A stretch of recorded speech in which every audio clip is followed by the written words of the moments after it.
காமராஜர் பெருந்தலைவர் காமராஜர் பிறந்த நாளான கல்வி வளர்ச்சி நாளில்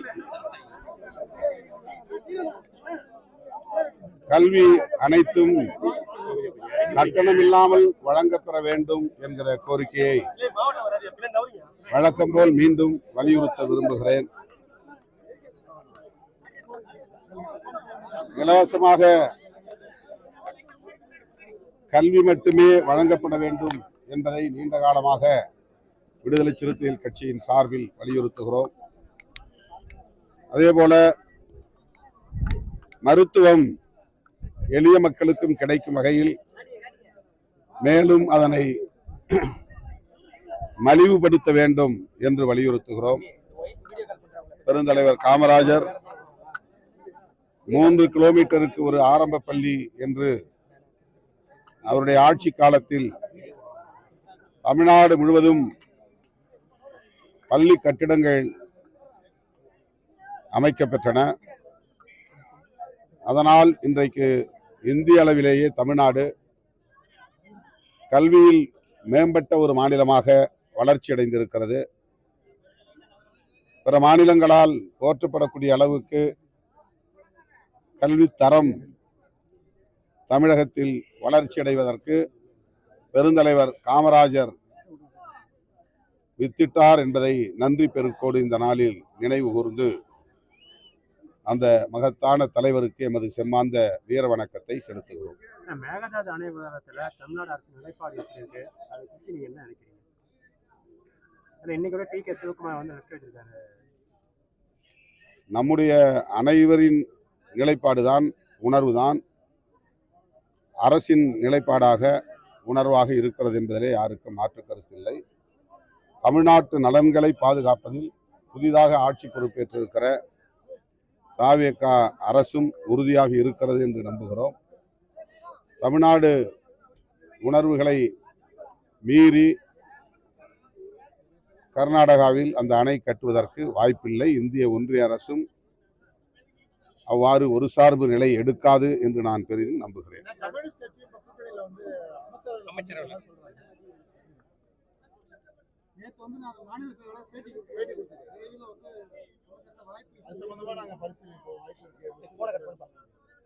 வரவேற்கிறோம். விடுதலை சிறுத்தைகள் கட்சியின் சார்பில் இந்திய கம்யூனிஸ்ட் கட்சி அப்படி ஒரு நிலைப்பாட்டை மேற்கொண்டால் அதனை வரவேற்போம்.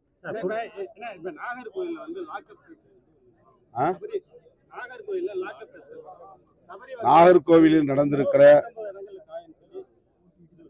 உயிரிழப்பு பெரும் துயரம் அளிக்கிறது. போஸ்ட்மார்ட்டம் தினக்கூராய்வு அறிக்கை அவர் உடம்பில் பல காயங்கள் இருந்தன என்பதை உறுதிப்படுத்துகிறது.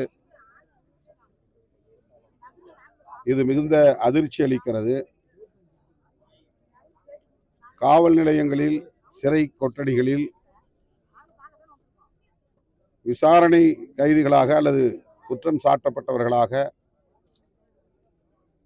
அழைத்து செல்லப்படுகிறவர்களுக்கு அல்லது சிறைப்படுத்தப்படுகிறவர்களுக்கு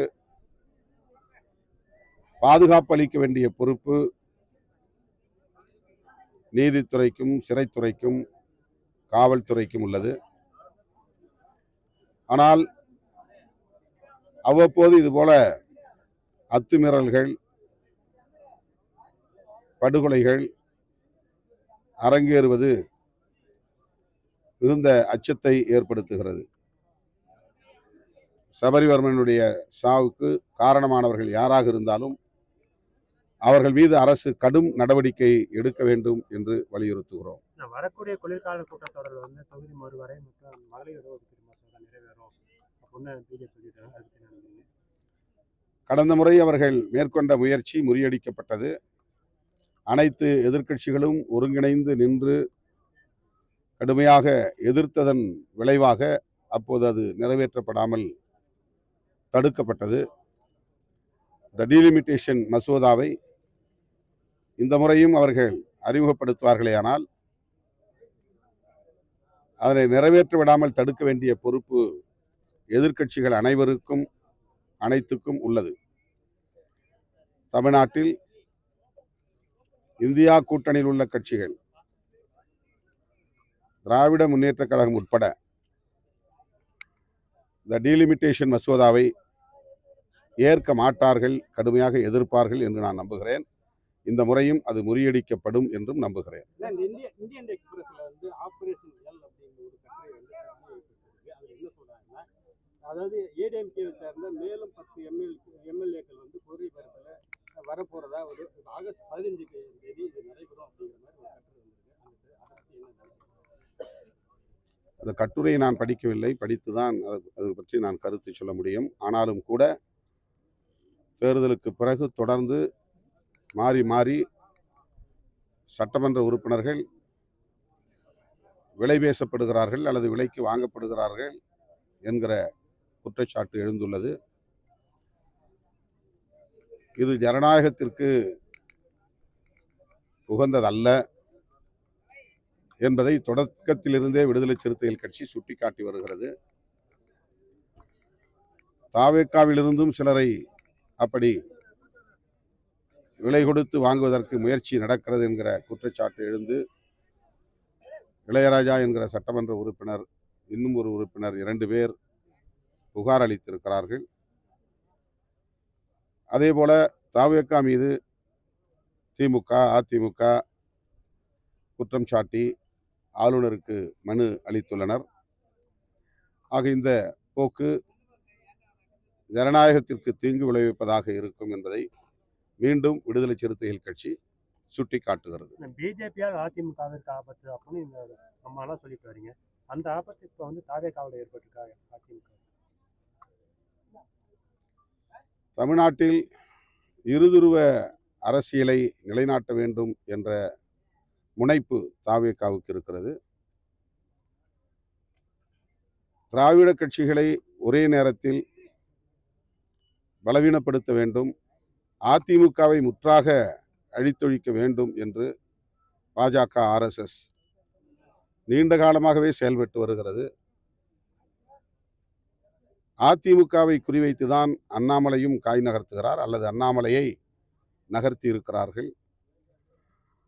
அதனால்தான் அவர் மேற்கு மாவட்டங்களை குறிவைத்து மாநாடுகளை நடத்துகிறார், பொதுக்கூட்டங்களை நடத்துகிறார். எடப்பாடி பழனிசாமி அவர்களுக்கு பேராதரவு நல்கக்கூடிய சமூகத்தினரின் வாக்கு வங்கியை தம் பக்கம் ஈர்த்தால், சமூக பின்னணியோடு அவர்களை தம் பக்கம் ஈர்த்துவிட்டால் அதிமுகவை மேலும் பலவீனப்படுத்திவிட முடியும், செயலிழக்க செய்துவிட முடியும், முற்றும் இல்லாத நிலையை உருவாக்கிவிட முடியும் என்று சங் பரிவார்கள் கணக்கு போட்டு அண்ணாமலை அவர்களை பின்னிருந்து இயக்குவதாக நான் யூகிக்கிறேன்.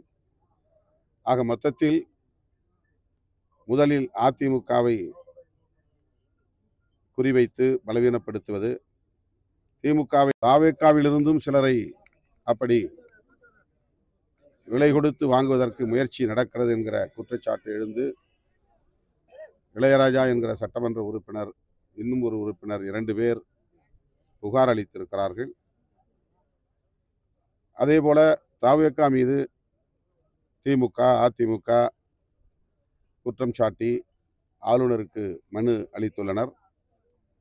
ஆக இந்த போக்கு ஜனநாயகத்திற்கு தீங்கு விளைவிப்பதாக இருக்கும் என்பதை மீண்டும் விடுதலை சிறுத்தைகள் கட்சி சுட்டிக்காட்டுகிறது. பிஜேபியால் அதிமுகவிற்கு ஆபத்து அப்படின்னு இந்த அம்மாலாம் சொல்லிட்டு வரீங்க.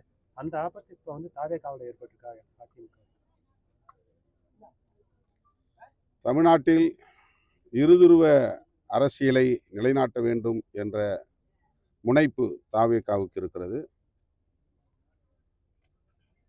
திராவிட கட்சிகளை ஒரே நேரத்தில் பலவீனப்படுத்த வேண்டும், அதிமுகவை முற்றாக அழித்தொழிக்க வேண்டும் என்று பாஜக, RSS நீண்ட காலமாகவே செயல்பட்டு வருகிறது.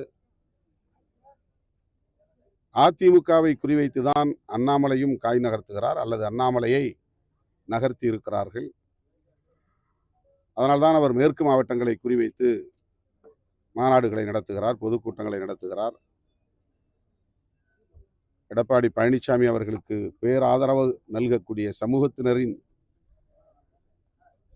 வாக்கு வங்கியை தம் பக்கம் ஈர்த்தால், சமூக பின்னணியோடு அவர்களை தம் பக்கம் ஈர்த்துவிட்டால் அதிமுகவை மேலும் பலவீனப்படுத்திவிட முடியும், செயலிழக்க செய்துவிட முடியும், முற்றும் இல்லாத நிலையை உருவாக்கிவிட முடியும் என்று சங் பரிவார்கள் கணக்கு போட்டு அண்ணாமலை அவர்களை பின்னிருந்து இயக்குவதாக நான் யூகிக்கிறேன். ஆக மொத்தத்தில் முதலில் அதிமுகவை குறிவைத்து பலவீனப்படுத்துவது, திமுகவை தனிமைப்படுத்தி பலவீனப்படுத்துவது என்கிற சங் பரிவார்களின் சூது அரசியல், சூழ்ச்சி நிறைந்த அரசியல் அரங்கேறிக் கொண்டிருப்பதாகத்தான் நான் கருதுகிறேன். இந்த போக்கும் தமிழக அரசியல் சூழலுக்கு ஏற்புடையதல்ல. இந்த சூழ்ச்சியில வந்து தாவேகா இணைஞ்சிருக்கா? இந்த சூழ்ச்சியில வந்து சூழ்ச்சின்னு சொல்றீங்க, அது தாவேகா உடன்படுதா? அது நீங்க தாவேகா விட்ட ஸ்பெசிஃபிக்கா கேளுங்க. எனக்கு அதை பற்றி பெருசா கருத்து சொல்ல எதுவும் இல்லை.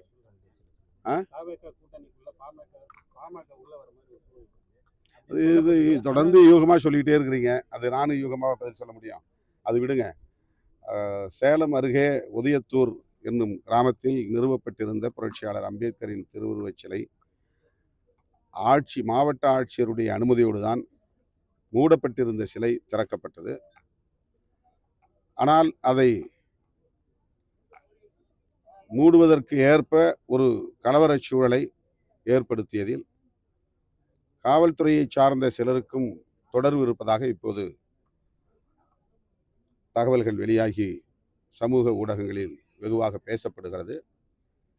வருவாய்த்துறையை சார்ந்தவர்கள் அல்லது காவல்துறையை சார்ந்தவர்கள் திறப்பது போல் திறந்து மூட வேண்டும் என்று திட்டமிட்டு சிலரை பயன்படுத்தி காவல்துறையினரின் மீதே கல்வீசச் செய்து அதை காரணம் காட்டி தடியடி நடத்தி தலித் மக்களின் குடியிருப்புக்குள்ளே புகுந்து பள்ளி மாணவர்கள் உட்பட ஏராளமானவர்கள் மீது 50க்கும் மேற்பட்டவர்கள் மீது வழக்கு பதிவு செய்திருப்பதாக தெரிகிறது. பள்ளி மாணவர்கள் மீது போடப்பட்டுள்ள வழக்குகளை திரும்ப பெற வேண்டும். இந்த வன்முறை நடப்பதற்கு அதிகாரிகள் உடந்தையாக இருந்திருந்தால் அவர்கள் மீது அரசு கடும் நடவடிக்கை எடுக்க வேண்டும். மாவட்ட ஆட்சியர் தன்னுடைய கட்டுப்பாட்டின் கீழ் இயங்கக்கூடிய அதிகாரிகளை கொண்டு மூடப்பட்டிருந்த சிலையை திறக்கச் சொல்லி அதன் அடிப்படையில் தான் அது திறக்கப்பட்டது. ஆனாலும் அதனை மூடியே ஆக வேண்டும் என்ற நிலைப்பாடுள்ள சில அதிகாரிகள் திட்டமிட்டு இந்த சூழலை உருவாக்கியிருக்க வாய்ப்பு இருக்கிறது என்ற கருத்து இப்போது மேலோங்கி இருக்கிறது. எனவே இது குறித்து உரிய ஆய்வு செய்ய வேண்டும். புரட்சியாளர் அம்பேத்கரின் திருவுருவச் சிலை மட்டுமல்ல, அங்கே நிறுவப்பட்டிருக்கிற பெருந்தலைவர் காமராஜர், ராஜீவ்காந்தி ஆகியோரின் சிலைகளையும் உடனே திறக்க வேண்டும் என்று தமிழ்நாடு அரசுக்கு நான் வேண்டுகோள் விடுக்கிறேன். வரக்கூடிய இடைத்தேர்தலில் விசிக நிலைப்பாடு தேர்தல் வரட்டும். நன்றி நன்றி. ஆகஸ்ட் 17 தமிழ் தேசிய எழுச்சி மாநாடு உளுந்தூர்பேட்டையில் நடைபெறுகிறது. அதையொட்டி மண்டல வாரியான செயற்குழு கூட்டங்களில் இப்போது நான் பங்கேற்று வருகிறேன். இதுவரையில் 3 கூட்டங்கள் முடிந்துள்ளன. இன்றைக்கு 4வது கூட்டம் திருச்சிராப்பள்ளியில் நடைபெறுகிறது. அது பற்றி இன்னும் நாங்கள் முடிவு செய்யலை.